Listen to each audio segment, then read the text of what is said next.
रात हो चुकी थी और झाड़ियों में से आवाज आ रही थी किसी के उल्टियां करने की, और ये सब आवाज आ रही थी राजकुमार की। उसकी पीठ को सहलाते हुए मास्टर कहता है, आपको ऐसा नहीं करना चाहिए था, इस तरह से मुझे किस नहीं करनी चाहिए थी। राजकुमार कहता है, तुम सही कह रहे हो, पर मैं जज्बातों में बह गया था। राजकुमार फिर से अपने काम पे लग जाता है और मास्टर मुस्कुराता है। राजकुमार कहता है, तुम मेरी पीठ को थपथपाना बंद कर सकते हो, मेरा हो गया। राजकुमार ऊपर उठता है तो मास्टर अपना रुमाल उसके आगे कर देता है। राजकुमार पहले तो चौंक जाता है, फिर मास्टर के हाथ से रुमाल छीनकर अपना मुंह साफ करने लग जाता है। अपना मुंह पोंछकर राजकुमार गंदा रुमाल सीधा मास्टर के हाथ पे रख देता है। मास्टर पहले तो चौंक जाता है और फिर वो रुमाल को जेब में डाल देता है। Brother, what's that?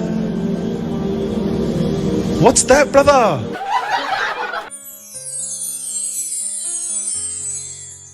राजकुमार एक जगह पर जमीन पर बैठ जाता है। आसमान बहुत ही सुंदर था, हवा बहुत ही तेज चल रही थी, जिस कारण पत्तों के हिलने की आवाज आ रही थी और पत्ते भी टूट टूट कर नीचे गिर रहे थे। राजकुमार इसका आनंद ले रहा था कि मास्टर उससे पूछता है, क्या मैं आपसे पूछ सकता हूँ कि आपने मन क्यों बदल दिया? मैंने तो सोचा था कि हमारी बातचीत वहीं पर खत्म हो गई। सच में मैं जानना चाहता हूँ कि आपका इरादा कैसे बदल गया? राजकुमार कहता है, मैंने कोशिश की कि मैं ये सब कुछ छोड़ दूं, हार मान लूं, पर मैंने जब तुम्हें किसी दूसरे ओमेगा के साथ फ्लर्ट करते हुए देखा तो मुझसे बर्दाश्त नहीं हुआ।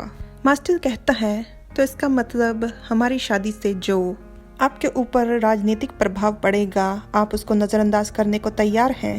राजकुमार कहता है, मैंने इस बारे में अभी तक कुछ ज्यादा सोचा नहीं। मुझसे बस यही सोच बर्दाश्त नहीं हो रही थी कि तुम किसी और के हो जाओगे। मास्टर राजकुमार के पास जाते हुए कहता है, आपके मन में मेरे प्रति इस तरह की चाहत कब से शुरू हो गई? राजकुमार मन में कहता है, चाहत? कैसे चाहत कहा जा सकता है? हाँ, यकीनन मुझे चाहत है इस खूबसूरत अनोखे व्यक्तित्व के मालिक की, पर राजनीतिक लिहाज से ये बहुत बड़ा रिस्क है और मैं रिस्क नहीं ले सकता। ये तो जाहिर सी बात है कि अगर मैं इससे शादी करता हूँ तो केबिला राजघराना पूरी तरह से बिखर जाएगा, सारी शानो शौकत मिट्टी में मिल जाएगी, और अमेंड्रिस के मुकाबले तो मैं पहले से ही कमजोर हूँ और ऊपर से हर कोई इसी कोशिश में लगा हुआ है कि कैसे मुझे गिराया जाए, कैसे मुझे हटाया जाए। मुझे माफ कर देना, पर तुम मेरे लिए सिर्फ और सिर्फ एक शतरंज का मोहरा हो, और वो भी बस तब तक जब तक मेरी ताजपोशी न हो जाए। शतरंज में जिस तरह सैनिक राजा की सुरक्षा करता है, तुम भी मेरी तब तक सुरक्षा करोगे।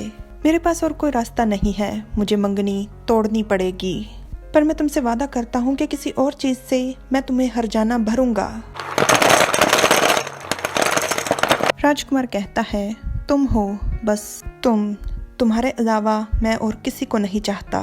मास्टर कहता है, युवराज, आपके पास तो आपका छाप वाला साथी भी तो है, क्या आपकी कभी इच्छा नहीं हुई उसे अपना बनाने की?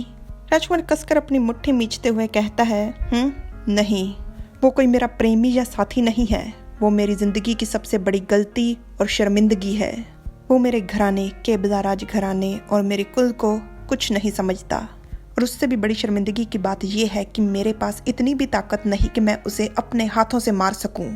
थोड़ी देर चुप रहने के बाद मास्टर सब कुछ जानते समझते हुए भी राजकुमार से कहता है, मुझे लगता है कि आप शायद ड्यूक के बारे में बात कर रहे हैं। वैसे अब मुझे समझ में आ गया कि ये सब चल क्या रहा है। आखिर क्यों आज तक विटसन को कोई खुशखबरी क्यों नहीं मिली? राजकुमार हैरानी से कहता है, खुशखबरी? क्या मतलब तुम्हारा खुशखबरी?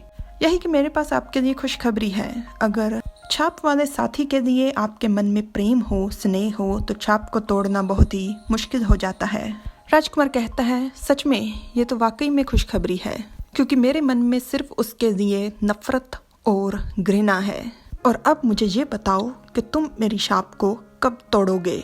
मास्टर कहता है, राजकुमार, ध्यान से, आप मेरे बहुत ज्यादा नजदीक हैं। आपकी छाप की प्रतिक्रिया? राजकुमार कहता है, इतना तो मैं बर्दाश्त कर ही सकता हूँ, तुम मुझे ये बताओ कि हम शुरू कब कर सकते हैं? राजकुमार मास्टर को घूर घूर कर देख रहा था और मास्टर कहता है, अभी मुझे समय लगेगा, कुछ चीजें तैयार करनी है। जैसे ही सारी तैयारी हो जाएगी वैसे ही मैं आपको तुरंत बता दूंगा। राजकुमार का ध्यान पड़ता है तो वो कहता है, जितना मैंने सोचा था ये उससे भी ज्यादा तुम्हारे हाथ में अच्छी लग रही है। मास्टर अपने हाथ को देखते हुए कहता है, ओह, मैं तो एकदम हैरान ही रह गया था। मैंने तो कभी सोचा भी नहीं था कि आप अंगूठी तैयार करोगे। राजकुमार कहता है, तुम कल राजमहल आ जाना, हमें एक असली मंगनी की अंगूठी देने की जरूरत है। मास्टर कहता है, जैसी आपकी इच्छा। मास्टर की तरफ देखते हुए राजकुमार मन में कहता है, मेरे मन में कभी भी एक साधारण से शतरंज के मोहरे के लिए कोई भावनाएं नहीं आएंगी। हालांकि मास्टर किसी भी लिहाज से साधारण तो नहीं लगता। राजकुमार कहता है, काश हम जल्द से जल्द मेरी छाप को हटा पाएं। मास्टर कहता है, युवराज मैं समझता हूँ, पर मुझे अभी कुछ तैयारियां करनी पड़ेंगी और ये भी हो सकता है कि तैयारियों में सोच से भी ज्यादा समय लग जाए।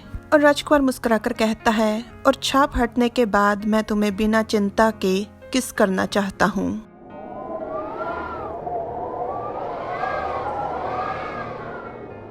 ये बात सुनकर पहले तो मास्टर चौंक जाता है, फिर कहता है, युवराज मेरी भी यही इच्छा है।